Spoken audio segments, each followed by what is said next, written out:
বেঁচে গেছে তাও বলতে পারছি না কী করছে। যাক মালিক বেঁচিয়ে রাখুক। আমার মন বলছে উনি মনে ঘুমিয়ে পড়েছে, এসে চালু হয়ে গেছে এদিকে, উনি ঘুমিয়ে পড়েছে, ঘুম আর ভাঙছে না।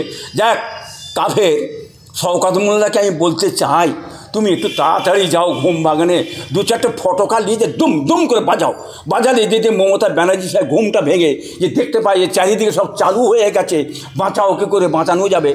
ঘাড়ে মাজাল আছে মমতা তোমার, হ্যাঁ ঘাড়ে তোমার মাজাল আছে, বন্ধ করতে পারো তুমি, চেষ্টা করো। তুমি আমার বলছো আমার লোক জমল দিয়ে আমি সমস্ত দলমত দিয়ে একদম আটকাবো, হ্যাঁ ঘেরাও করব। কবে যাবে ব্যানার্জি সাহেব, কবে যাবে? আমরা তোমাদের দেখার জন্য বসে আছি, তুমি একবার যাও লোকজন দিয়ে ঘেরাও করো। খালি মুখের ফুট, বড় বড় মুখের ফুট দিয়ে দিলুন আর ধোঁকাবে যে কথাবার্তারা বলে দিয়ে ভোটটা নিয়ে নিল। আর কত ধোঁকা মারবে এই বাংলার মানুষগুলোকে, আর কত দ্বিচারিতা করবে এই বাংলার মানুষগুলোকে নিয়ে? হ্যাঁ হবে না, এটা চিড়ে ভিজবে না। বাংলার মানুষ ইনশাআল্লাহ জবাব আগামী ভোটে দেবে। কাশেম সিদ্দিকী ভাইজান বলেছিল যে আমি আইএসএফ থেকে ভোটে দাঁড়াবো, এমন কি হলো যে তিনি বলছে যে আইএসএফ ছেলেরা দাঙ্গা করে, অশান্তি করে, এমন কি হলো?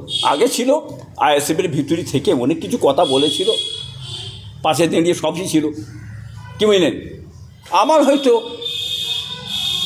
ভাইপোকে বুঝে বাজে ডেকে নিয়ে গেছে, যেতে পারে সেখানে, আমি বেশি কিছু বলতে চাইছি না। দুটি আমার ভাইপো তো আসল কথা নাই বলে দিছি আপনাকে, কি বুঝলেন। অতএব কাঁটা দিয়ে কাঁটা তুলবে, ও লাগাতে চাইছে অন্যদিকে, সেটা আমরা জানি। ওতে কিন্তু বাংলার মানুষ ধরে ফেলতে ওতে চিড়ে ভিজবে না ইনশাল্লাহ। হ্যাঁ আর ও তো ইফতারটা করতে এসেছে অন্য কারণ, ফুরফুরায় পীর সাহেব দেখলে ইফতার করা কারণটা কি, হঠাৎ চেকে গেল কেন ইফতার করা? উনি তো ইফতার তো অন্য ব্যাপার, ছোলা ভাজা খাওয়া, এটা খাওয়া, ওরা ইফতার করা।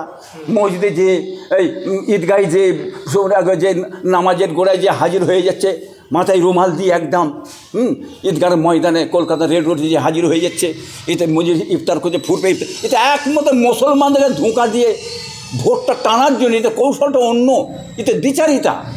হ্যাঁ যে যা ধর্মের কাজ করবে তো, হ্যাঁ যে যা ধর্মের কাজ করবে। হ্যাঁ লাকুম দিন হুকুম ওয়ালিয়া দিন, কোরআন পাকে বলছে তোমার ধর্ম তোমার কাছে, আমার ধর্ম আমার কাছে। তুমি তোমার ধর্মে দাঁড়িয়ে তুমি প্রচার করো, ভোট চাও, আমি আমার ধর্মে দাঁড়িয়ে আমি প্রচার করবো, ভোট নেবো। হ্যাঁ বিচারিতা করো, ধোঁকা মেরে ভোট নেবো কেন? হ্যাঁ এটা হিন্দু ভাইরা কি বুঝতে পারছে না, না মুসলমানরা বুঝতে পারছেন না? ওই দ্বিচারিতা আজ চলবে না। ওই বিজেপির ভয় দেখিয়ে ভোট টানবে, ওই জুজুর ভয় দেখিয়ে ভোট টানবে, আর জুজুরও ভয় চলছে না আর বিজেপিরও ভয় চলছে না, ওতে চিড়ে ভিজবে না। যত রকমই উল্টো পাল্টা তোমার বকাবকি করো, ইনশাল্লাহ বাংলার মানুষের জবাব দেওয়ার জন্য তৈরি হয়ে গেছে। মমতা ব্যানার্জি যত যা হোক তিনি তো একটা মহিলা, কিন্তু এই ইমামদের সামনে গিয়ে হেজাব করে বক্তব্য দিতে, এটা কি আসলে শরিয়াতে কতটা পারমিশন দেয়? মহিলারা তো মসজিদে যায় না, আমরা যতদূর জানি। মহিলা তো মসজিদে নামাজ পড়তে যায় না, মহিলাটা ঘরে নামাজ পড়ে। হ্যাঁ উনি মহিলা হিসাবে মহিলাদের বাড়ি বাড়ি যেতে পারে ভোট চাওয়ার জন্যে, তা বলে যে মাথায় টুপি দিয়ে রেড রোডে যে, হ্যাঁ ঈদগার ময়দানে যে হাজির হয়ে ভোট টানে, যে এটা তো উচিত নয়, কি বুঝলেন। এটা তো আমরা ভালো বুঝি নাকি? হ্যাঁ এ তো হবে না, এ বাংলারা ধরে ফেলেছে ওরা দ্বিচারিতা। পাশে যারা আলেম ওলামা থাকে তারা বলে না যে দিদি এটা ঠিক নয়, এটা আমাদের শরিয়াতে বারণ আছে। মৌলী সাহেবরা কি বলবে, মুখ খোলার ক্ষমতা নেই তো। যদি ইমাম ভাতা বন্ধ হয়ে যায়, ইমাম ভাতাটা বন্ধ করে দেয়, যা বলছে মাথা করে চুপ করে শুনছে, সব তো বিকিয়ে গেছে, কি বুঝলেন। আর যেগুনি পাচাটা দলদাস, কি বুঝলেন, তাদের ঘরেতে নিয়ে যে হাজির করবে। যারা দলদাস নাই, পাচাটা নেই, তারা কোনো দিন যাবে না, এটা মনে রেখে দেবেন, তাদের দাম আছে।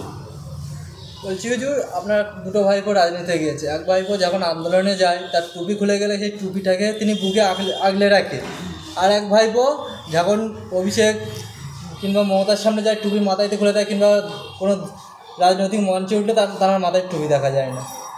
আপনি দেখুন বাবু, কী বলবেন?